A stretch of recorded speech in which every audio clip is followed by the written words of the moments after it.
Could you just talk about the pain that your family's going through? I mean, we're speechless, you know? She's such an innocent woman. I mean, why?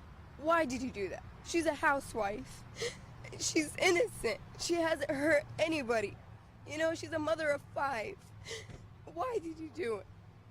I mean, I found her on the floor, drowned in her own blood, with a letter next to her head saying, "Go back to your country, you terrorist." We're not the terrorists. You are. Whoever did it. We don't know what color you are, but we do know one thing. You are not Christian, you're not Muslim, and you're not Jewish. You're someone without a religion. Because if you know God, you would know God would not accept that. You're an animal, whoever you are. You're not even an animal. I'm so sorry, my dear.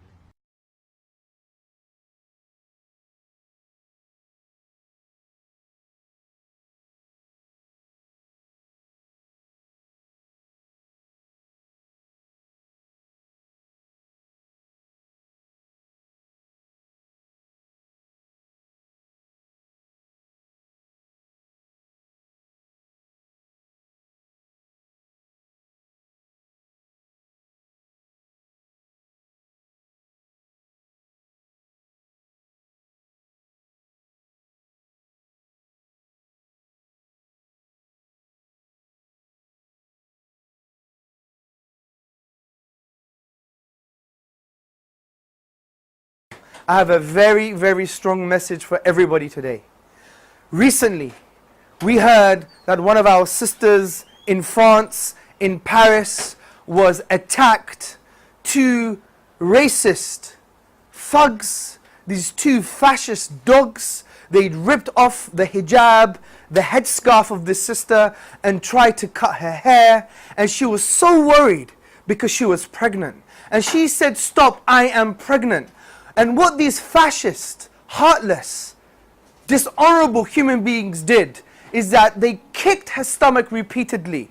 And upon kicking her stomach, we now find out that she lost her child. I have a very strong message for everybody. Message number 1.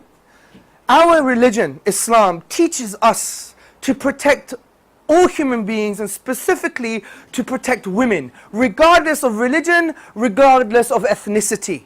A woman is considered as an honor and as dignity and something that needs to be protected.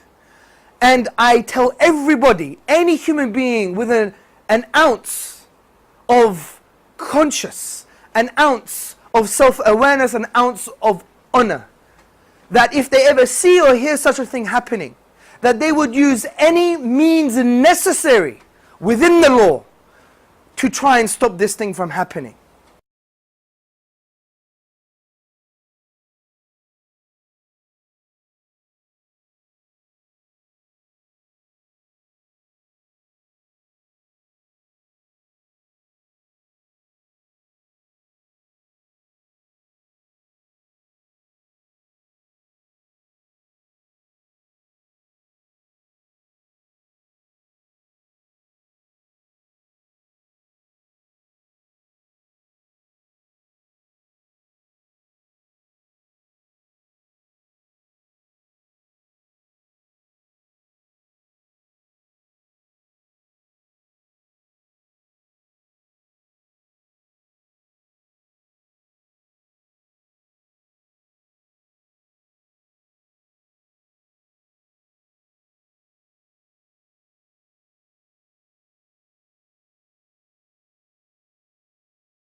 Two men who conducted these acts of criminality are not from our community.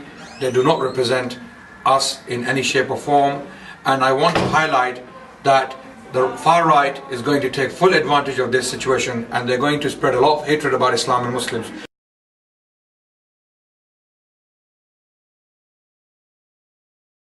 I'm going to talk about an attack which took place against a poor, helpless Muslim woman in France recently. Two racist individuals attacked this woman and pulled off her hijab and kicked her stomach, which caused her to have a miscarriage. This woman will never see her child. She will live with this trauma for the rest of her life. Is she going to be humanized just like Lee Rigby? Lee Rigby's case was humanized and was covered for days.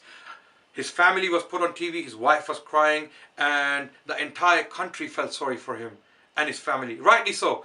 Is that going to be done for this woman, this poor woman who suffered in such a vicious way?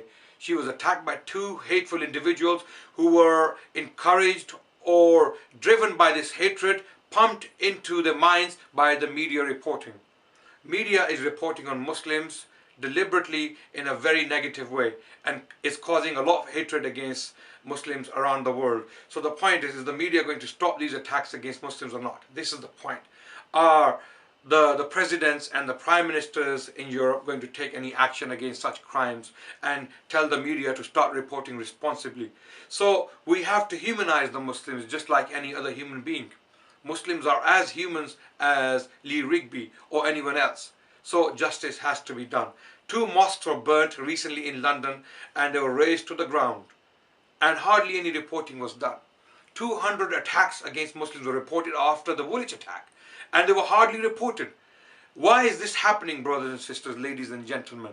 Are we living in the dark ages? Are we back in the ages when witches were being burnt alive, when heretics were being burnt? Are we back to that a different kind of witch hunt now, and the Muslims are facing all the wrath of these new inquisitors? So the point is, when is this going to stop? The Muslims will have to take responsibility. The Muslims will have to take their affairs into their own hands, and Muslims will have to defend themselves according to the laws of these countries they live in. Thank you very much for listening. Wassalamu alaikum wa rahmatullah.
Two years after France passed their so-called anti-burqa law, the nation's Muslim community is rallying around a woman who was beaten by fascists so severely that she suffered a miscarriage. Her attackers tried to pull off her head covering, but it was only a commonplace hijab and not a banned burqa or niqab. It follows another incident in the same Parisian suburb where French police resorted to using tear gas after a group of sympathizers tried to stop a burqa-wearing woman from getting arrested. I'm French. I'm a Muslim. I have the right to my dignity. I really hope they catch the attackers, so this never happens to anyone else. We must stop Islamophobia. I can't understand why my hijab is a reason for aggression. Some Muslims at her press conference sharply criticized the French media for using unsubstantiated anonymous sources which cast doubt on the victim's story. They also asked why the victim herself had yet to be interviewed by any French press. Press TV, however, interviewed the victim shortly after the attack. They also asked why the French coverage was skewed towards the sensational aspects of the crime instead of relating them to the larger issues of repeated attacks and why they continue to take place. The government has some complicity in the fact that French society still confuses the burqa with a simple hijab like mine. Many Muslims wonder if the government secretly wants this confusion to continue. French politicians have condemned the incident, but many say it's just empty talk. One Muslim activist covered a baby doll with blood to dramatically illustrate the real-life consequences of the French state's repeated failure to protect Muslim women from ethnic violence. The Interior Ministry must protect everyone from insecurity, regardless of any distinctions such as gender, color, or religion. There's little doubt that fascist groups are rising in popularity. The far-right National Front recently topped the Socialists in a first-round by-election to replace a disgraced socialist cabinet member. Besides widespread perceptions of corruption, voters said that at least the extreme right is providing an alternative program to the poverty-inducing economic austerity of the two mainstream parties. Many demonstrators say that it's difficult to imagine that France's politicians couldn't foresee that the anti-burqa law could empower some right-wing sympathizers to become violent vigilantes. Many French Muslims insist that in order to prevent more violence against women, the government take the radical step of repealing the anti-burqa law. Ramin Mazaheri, Press TV, Paris. Many French Muslims insist that in order to prevent more violence against women, the government take the radical step of repealing the anti-burqa law.